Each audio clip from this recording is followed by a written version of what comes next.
말씀은 마가복음 15장 16절에서 23절까지의 말씀입니다.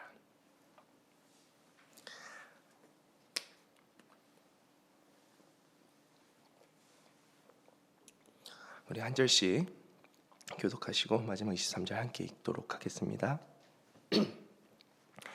군인들이 예수를 끌고 브라이도리온이라는 뜰 안으로 들어가서 온 군대를 모으고 예수에게 자색 옷을 입히고 가시관을 엮어 씌우고 격리하여 이르되 유대인의 왕이여 평안할지어다 하고 갈대로 그의 머리를 치며 침을 뱉으며 꿇어 절하더라.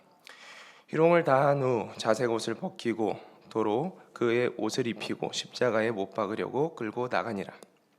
마침 알렉산더와 루포의 아버지인 구레네 사람 시몬이 시골로부터 와서 지나가는데 그들이 그를 억지로 같이 가게 하여 예수의 십자가에 지우고 예수를 끌고 골고다라 하는 곳, 번역하면 해골의 곳에 이르러 모략을 탄 포도주를 주었으나 예수께서 받지 아니하시니라. 아멘.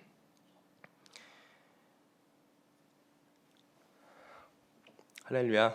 이 아침에도 우리 주님께서 말씀하시는 음성을 듣고 순종하는 삶으로 나아가는 그 변화가 우리 안에 있을 줄로 믿습니다. 16절 말씀입니다. 군인들이 예수를 끌고 브라이도리온이라는 뜰 안으로 들어가서 온 군대를 모으고 오늘 이제 말씀은 빌라도의 신문이 끝나고 신문 이후에 십자가형이 확정된 이후에 군인들이 예수님을 끌고 브라이도리온이라는 뜰로 그 장소로 이동하는 모습을 보여줍니다. 그 이후에 예수님께서 어떠한 모습으로 고통당하셨는가, 고난당하셨는가에 대해서 오늘 본문 말씀에서 기록하고 있는데 오늘 말씀을 통해서 예수님의 모습 가운데 우리가 순종해야 되는 그리고 예수님의 모습을 닮아야 되는 그런 모습들을 함께 묵상하고 배워가는 시간이 되기를 축복합니다. 브라이도리온이라는 이 뜰은요, 그 로마 총독의 저택이라고 생각하시면 됩니다. 당시에 이제 총독이 파견이 나올 때가 있는데 잠시 예루살렘에 머무르는 그런 저택이었던 것이죠. 그래서 빌라도가 유월절 기간에 한 600명 정도 되는 군대들을 이렇게 이끌고 이 유월절에는 이제 사람들이 많이 모이기 때문에 온 만방에서 사람들이 모이기 때문에 그 사람들을 이렇게 같이 이렇게 통제하고 진압하고자 해서 이제 많은 군인들을 끌고 옵니다. 빌라도가 이제 유월절이 이르러서 이제 저택에 많은 군인들을 끌고 왔었을 텐데 이때 당시에 이제 말씀을 보니까 뜰 안으로 들어가서 온 군대를 모았다라고 이제 기록하고 있습니다. 예수님께서 십자가형이 확정되니까 그 십자가형이 진행되는 그 과정 속에서 백성들에 의한 반란인 어떤 소요를 진압하기 위해서 다시 그러한 목적으로 그 군인들을 함께 모으는 장면을 우리가 볼 수 있습니다. 그리고 17절, 19절까지의 말씀을 보면 군인들이 이제 예수님의 그 십자가형이 확정된 이후에 예수님 본격적으로 희롱하고 또 괴롭히는 그런 장면을 우리가 볼 수 있게 됩니다. 예수께서 자색 옷을 입히고 가시관을 엮어 씌우고 격리하여 이르되 유대인의 왕이여 평안할지어다 하고 갈대로 그의 머리를 치며 침을 뱉으며 꿇어 절하더라. 자색 옷을 입히고 가시관을 엮어 씌우고 격리하며 이르되 이런 장면들이 당시에 이제 황제 모습들을 이제 연상케 하는 그런 모습들인데 너가 왕이지 않냐? 너도 한번 이런 옷을 입고 이렇게 절하면서 희롱하는 것이죠. 조롱하는 것이죠. 로마법에 의하면 로마의 이 십자가형은 십자가에 매달리는 그 순간부터 시작되는 것이 아니라 그 전에 채찍질을 맞고 조롱을 당하고 핍박을 당하는 그 시간부터 시작되는 것입니다. 모욕과 희롱과 주먹질, 채찍질로 십자가의 형벌이 시작된 것이죠. 본문에는 이제 기록되어 있지 않지만 십자가형의 이제 제수들은 그 채찍질에 그 채찍의 끝에 뼈 조각이나 이제 납 조각 이런 쇠 조각들을 붙여서 감아서 이제 2m 한 3m 되는 채찍을 이제 몸에 휘감아서 이제 당기는 이런 채찍질을 하게 됩니다. 몸을 감고 이걸 뜯어내면 살이 그냥 찢기고 뜯겨 나가는 그런 잔인한 현장 가운데 있게 되는 것이죠. 뭐 멍이 드는 것은 기본이고 상처가 벌어지고 또 찢기고 살이 뜯겨 나갔습니다. 어깨부터 시작해서 등, 팔, 가슴, 뭐 종아리, 허벅지 할 거 없이 온 전신이 이제 무자비하게 다치게 되는 것이죠. 군인들의 손에 이렇게 고통당하는 예수님의 모습을 묵상했습니다. 예수님의 모습을 보니까 어떠한 반응도 어떠한 저항도 하지 않습니다. 그들의 폭력과 모욕을 있는 그대로, 그들의 채찍질을 있는 그대로 받아들이십니다. 이사야 53장 7절 말씀, 이사야 선지자의 예언이 성취되는 장면인데요. 그가 곤욕을 당하여 괴로울 때에도 그의 입을 열지 아니하였으며 마치 도수장으로 끌려가는 어린 양과 털 깎는 자 앞에서 잠잠한 양같이 그의 입을 열지 아니하였도다. 마치 도수장에 끌려가는 어린 양처럼 자신을 죽이기 위해서 자신의 털을 깎는 이 자신을 죽이고자 하는 앞에서 잠잠한 그 양처럼, 어린 양처럼, 죽기 직전의 그 양처럼 예수님은 잠잠하셨다라고 말씀하고 있습니다. 왜 예수님께서는 저항하지 않으셨습니까? 왜 잠잠하셨습니까? 예수님께 능력이 없으셨을까요? 네, 우리가 다 알다시피 아니죠. 마가복음 26장 말씀을 보면 예수님을 잡으려고 가룟 유다가 앞장서서 대제사장과 이제 많은 군인들이 찾아옵니다. 베드로가 그 앞을 막아서서 이제 말고의 길을 떨어뜨리죠. 칼로 이렇게 베어서 떨어뜨리는데 예수님께서 그렇게 저항하는 베드로의 모습을 보시고 말씀하십니다. 이에 예수께서 이르시되 내 칼을 도로 칼집에 꽂으라. 칼을 가지는 자는 다 칼로 망하느니라. 너는 내가 내 아버지께 구하여 지금 12군단 더 되는 천사를 보내시게 할 수 없는 줄로 아느냐. 내가 만일 그렇게 하면 이런 일이 있으리라 한 성경이 어떻게 이루어지겠느냐 하시더라. 예수님께서 말씀하시는 거예요. 나에게는 12군단이나 되는 군대 천사를 부를 수 있는 힘이 있다. 내가 이 시간 한마디만 하면 모든 사람들을 멈추게 할 수 있다.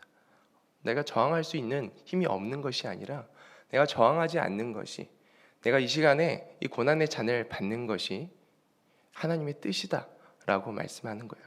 하나님의 뜻이기 때문에 저항할 수 있으나, 나에게 힘과 지혜가 있으나 그러한 것들을 내려놓고 내가 온전히 순종하겠다, 순종하고 있는 것이다 라고 가르치고 있는 것이죠. 고난의 잔을 순종함으로 가감없이 다 받아야 하나님의 뜻인 인류의 구원, 성경이 이루어지기에 내가 그것을 이룬다 라고 말씀하십니다.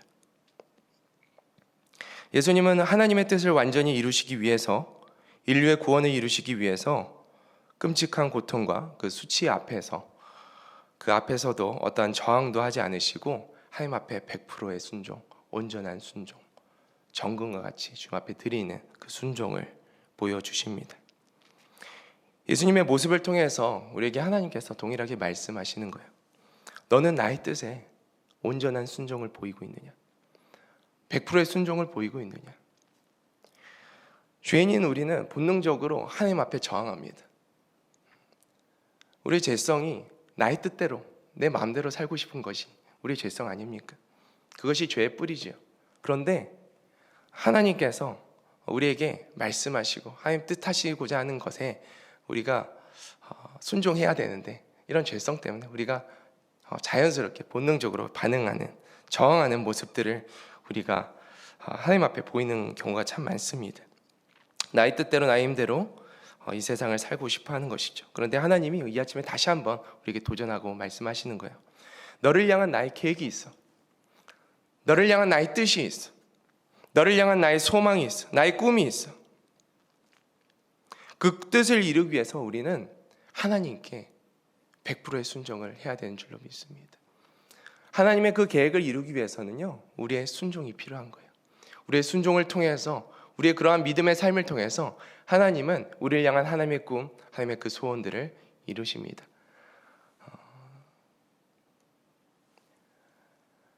우리 안에서 행하시는 이는 하나님이시니 여호와이시니 자기 기쁘신 뜻을 위하여 너희에게 그 마음에 하나님의 소원을 두고 행하게 하신다 말씀하십니다. 우리를 향한 하나님의 뜻이 있습니다. 그 뜻이 우리 안에 밝게 계시되어지고 그 뜻을 순종함으로 이루어가는 우리가 되기를 축복합니다. 그러나 여전히 우리가 100%의 이 순종, 정금과 같은 순종이 참 어려운 것 같습니다. 고난이나 어려움이 우리 삶에 조금이라도 찾아오면 이 순종이 맞는가? 이걸 해야 되는가? 라는 생각이 듭니다. 당장이라도 피하고 싶은 마음도 찾아오죠. 그렇다면 어떻게 순종할 수 있을까? 말씀 묵상하면서 하나님께서 저희한테 주시는 것은 순종을 하기 위해서는 우리 삶을 통해서 이루시고자 하는 그 하나님의 뜻이 선명하게 보여야 된다는 거예요. 제가 청년 때에 20대 한 중후반 정도 되었을 때 청소년 부서에서 차영 인도자가 필요하다고 요청이 왔습니다. 그래서 청소년부 예배를 먼저 드려봐야겠다 생각이 들어서 예배에 가서 그곳에서 예배를 드리는데 청소년부 차영팀을 좀 부탁을 하셨으니까 이제 아이들이 예배하는 모습들을 예배하는 가운데 이제 보게 되었습니다. 그런데 이제 아이들이 어리다 보니까 음악성은 이제 물론이고 하나님께 예배드리는 모습들이 온전하지 않는 그런 모습들을 제가 보게 되었습니다. 아이들의 모습을 봤을 때 당장에 어떤 답이 보이지 않는 거예요. 이 아이들을 데리고 하나님께 예배를 드린다. 하나님께서는 이제 기도하는 가운데 섬기라고 말씀을 하시는데 그런 부담감을 주시는데 좀 인간적으로 순종할 힘이 잘 생기지 않는 거예요. 그래서 하나님 앞에 계속 기도했습니다. 마침 그때 존사님 그때 말씀을 전하시는 내용이 에스겔 마른 뼈 환상이었습니다. 그 말씀을 통해서 저에게 동일하게 말씀하시는 거예요. 마른 뼈와 같은 아이들의 모습이 오버랩이 되면서 정훈아, 이 아이들이 살아나겠느냐 질문하시는 거예요. 그래서 제가 하나님께 마음 가운데 말씀드렸어요. 하나님, 저는 잘 모르겠습니다. 확신이 없습니다. 그런데 이어서 하나님께서 말씀하시는 것입니다. 너는 할 수 없어도 나는 할 수 있다.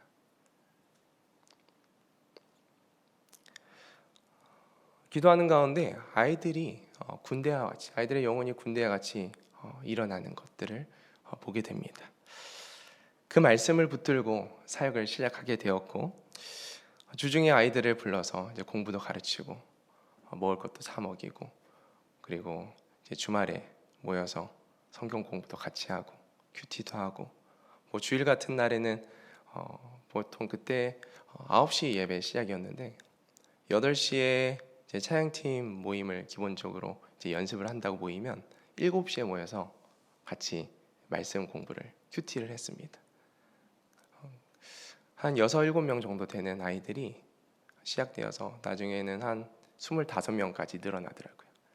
25명이 예배 앞에 서서 예배를 드리는 시간들이 하나님의 은혜로 시작되게 된 것입니다. 찬양팀의 은혜가 부어지니까 그 부서 안에 은혜가 동일하게 흘러가더라고요. 부흥이 찾아왔습니다. 하나님께서 제 안에 주시는 그 말씀, 소망이 보이지 않는 그 환경 속에서 하나님께서 주시는 그 말씀으로 인해서 하나님께서 일하시는 것들을 경험하게 되었습니다. 그 이후로 하나님의 뜻을 구하게 되는 거예요. 사역을 시작하면 그 사역을 시작하기 전에 하나님의 뜻은 어디에 있습니까? 하나님의 뜻, 하나님의 계획을 보여주십시오. 그러면 어김없이 하나님은 그 기도 가운데 하나님의 계획을 보여주십니다. 너희를 향한 나의 생각을 내가 아노니 평안이라, 재앙이 아니요 평안이라, 너희에게 희망과 미래를 주는 것이라 주님 말씀하십니다. 오늘도 기도하는 이 자리 가운데, 하나님 앞으로 나아가는 그 자리 가운데 하나님의 뜻을 보여주실 줄로 믿습니다. 창세기 22장을 보면 하나님께서 아브라함에게 이삭을 제물로 바치라고 말씀하십니다. 그 말씀을 들었을 때 아브라함의 내면은 어떠하였을까?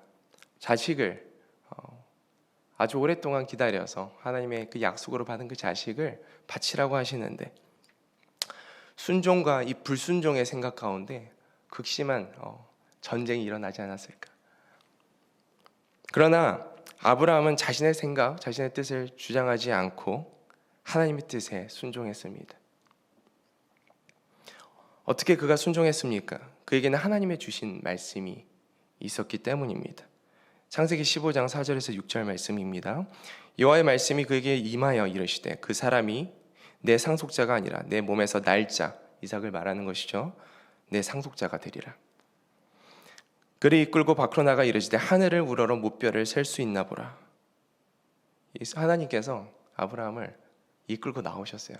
하늘을 봐, 별을 봐. 그에게 이르시되 내 자손이 이와 같으리라.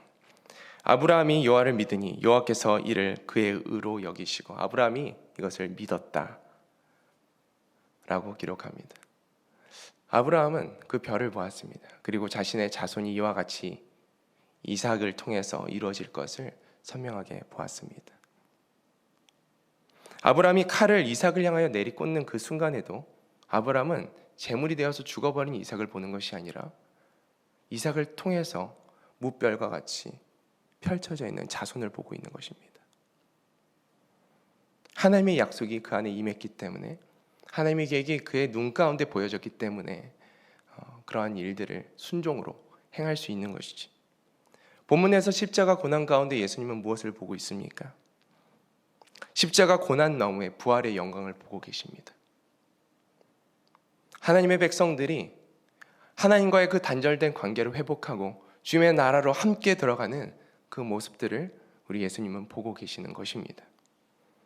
고난을 당하는 중에도 그 고통 가운데도 참고 견딜 수 있는 힘은 부활의 영광을 예수님께서 보고 계셨기 때문입니다.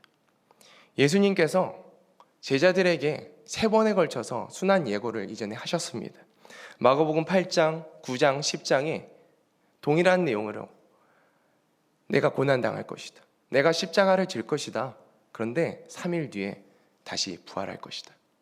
다시 살아날 것이다. 약속하셨습니다. 예수님은 자신의 부활을, 그 부활의 영광을 선명하게 보고 계셨다라는 것입니다. 우리가 하나님이 이루실 일들을, 우리가 그러한 계획들을 우리가 선명하게 볼 때에 우리는 고난 중에도 순종하는 그 길을 힘을 내어 선택할 수 있는 줄로 믿습니다. 로마서 8장에서 8장 18절 말씀인데 사도 바울이 이와 같이 고백합니다. 생각하건대 현재의 고난은 장차 우리에게 나타날 영광과 비교할 수 없도다. 사도 바울 또한 그 영광을 보고 있었다라는 거예요. 셋째 하늘에 간 사도 바울, 천국의 그 기쁨과 그 맛을 본 사도 바울이 얼마나 선명하게 그 하나님의 나라를 보고 있었겠습니까?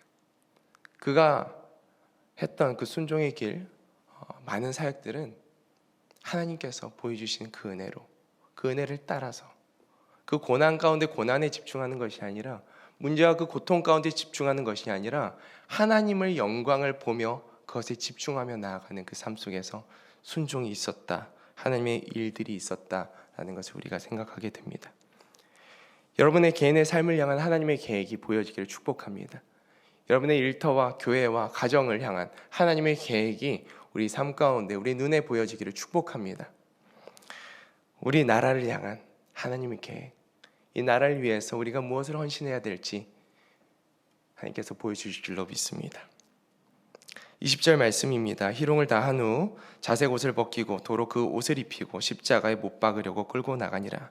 마침 알렉산더와 루포의 아버지인 구레네 사람 시몬이 시골로부터 와서 지나가는데 그들이 그를 억지로 같이 가게 하여 예수의 십자가를 지우고, 십자가를 지고 가는 예수님이 보여집니다. 당시 십자가형은 십자가를 지고 가는 그런 모습들을 같이 포함하는데, 세로로 세우는 나무는 현장에 박혀 있고, 현장에 처형 장소에 있고 20km 되는 이 나무만, 가로의 나무만 이제 메고 가는 것입니다. 예수님께서 기력이 굉장히 쇠한 상태입니다. 오랜 시간 여러 번에 걸쳐서 신문을 받으셨고, 그리고 채찍질과 모진 핍박과 구타를 통해서 많이 지쳐 있는, 피를 많이 쏟으신 상태입니다.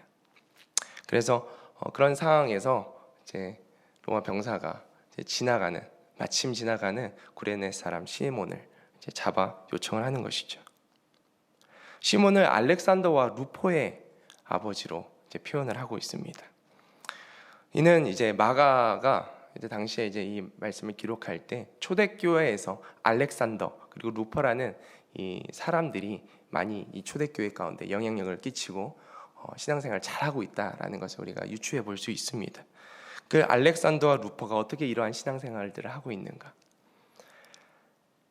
시몬이 예수님을 대신해서 십자가를 지고 난 후에 그의 가족들이 예수님을 믿게 된 그런 은혜가 있었구나. 시몬의 입장에서는 갑작스레 예수님의 십자가를 지게 되었지만 결과적으로 그의 가정을 예수님께로 인도하는 그 구원의 문을 여는 은혜가 있었다라는 것을 우리가 생각하게 됩니다. 하나님의 섭리였던 것이죠. 마침 우리 안에 하나님께서 맡기는 일들이 있습니다. 뜻밖의 맡기는 일들이 있습니다. 예상치 않게 찾아오는 일들이 있습니다. 그 일들을 순종하는 것이 괴롭고 불편하게 다가올 때가 있습니다. 그런데 그 괴로운 일이 하나님의 섭리 가운데 축복으로 이어질 줄로 믿습니다. 하나님의 뜻이라면 하나님의 큰 은혜가 있으면 우리가 말씀을 통해서 우리가 깨닫고 그렇게 믿고 순종하는 모두가 되기를 축복합니다. 마지막으로 22절 23절입니다. 예수를 끌고 골고다라는 하는 곳, 번역하면 해골의 곳이라 하는 곳에 이르러 모략을 탄 포도주를 주었으니 예수께서 받지 아니하시니라. 예수님께서 십자가에 달리시기 전에 굉장히 극심한 고통, 이미 사실은 그 형벌이 십자가에 달리기 전에 거의 죽어가는 그 상황에 놓여 있다고 합니다. 거의 채찍질과 피 흘림으로 인해서 거의 반죽음의 상태에서 십자가에 매달리게 되는 것이죠. 그런데 예수님께서 모략을 탄 그 포도주를 거부하고 계시는 거예요. 여기서 이제 모략을 탄 포도주라는 것은 마취제를 의미합니다. 모략이 이제 마취제의 역할을 하였는데요. 왜 예수님은 이 모략을 탄 포도주를 거부하셨을까? 100%의 순종을 하기를 원하시는 거예요. 하나님께서 자신에게 허락하신 고난의 잔을 조금도 감하지 않으시고 다 받기를 원하시는 예수님의 마음이셨던 거예요. 예수님의 순종은 우리의 구원과 완전한 회복의 문을 여셨습니다. 그의 찔림은 우리의 허물 때문이요 그의 상함은 우리의 죄악 때문이라. 그가 징계를 받음으로 우리는 평화를 누리고 그가 채찍에 맞음으로 우리는 나음을 받았도다. 할렐루야. 하나님께서 온전한 순종을 통해서 예수님께서 온전한 순종을 하셨기 때문에 우리는 나음을 입었습니다. 순종에는 타협이 없어야 합니다. 계속해서 우리 주님께서는 온전한 순종을 오늘 말씀 가운데 도전하십니다. 순종은 하나님의 뜻에 우리가 따라가는 것이고 맞추는 것이지 우리의 뜻에 하나님을 낮추는 것이 아닙니다. 우리의 수준에 주님이 맞춰야 되는 것이 아니죠. 오늘도 나는 죽고 예수님만 사시길 축복합니다. 타협이 없는 순종이, 온전한 순종이, 그러한 태도가 우리 안에 자리하기를 축복합니다. 우리 함께 기도하겠습니다. 하나님, 오늘 본문의 말씀을 통하여서 예수님의 순종의 모습을 보고 또 깨닫게 하심에 감사를 드립니다. 하나님, 예수님의 그 순종 가운데 예수님의 눈에는 십자가의 고난보다 그 이후에 고난 너머에 있는 부활의 영광, 하나님 자녀들의 구원을 보고 계셨음을 우리가 다시 한번 묵상하며, 하나님, 우리 안에도 우리의 상황 가운데 하나님께서 허락하시는 그 순종의 길을 걸어갈 때 하나님의 뜻을 보여주시는 은혜가 있기를 소망합니다. 하나님, 우리 개인의 삶 가운데 우리의 가정과 우리가 속한 모든 공동체 가운데 하나님이 우리 삶 가운데 허락하시는 그 뜻과 그 계획을 보여주셔서 하나님, 우리가 순종하는 그 자리에 힘써 나아갈 수 있도록 축복하여 주십시오. 순종함에 있어서 우리가 조금도 타협하지 않기를 소망합니다. 예수님께서 자신의 고통을 감하지 않고 순종하셨던 것처럼 우리도 100%의 순종, 정금과 같이 온전히 주님 앞에 모든 것을 내어드리는, 삶의 모든 영역을 주님 앞에 순종함으로 내어드리는 인생이 될 수 있도록 주님 인도하여 주옵소서. 그렇게 인도하실 주님을 찬양합니다. 우리 구주 예수님 이름으로 기도합니다. 아멘.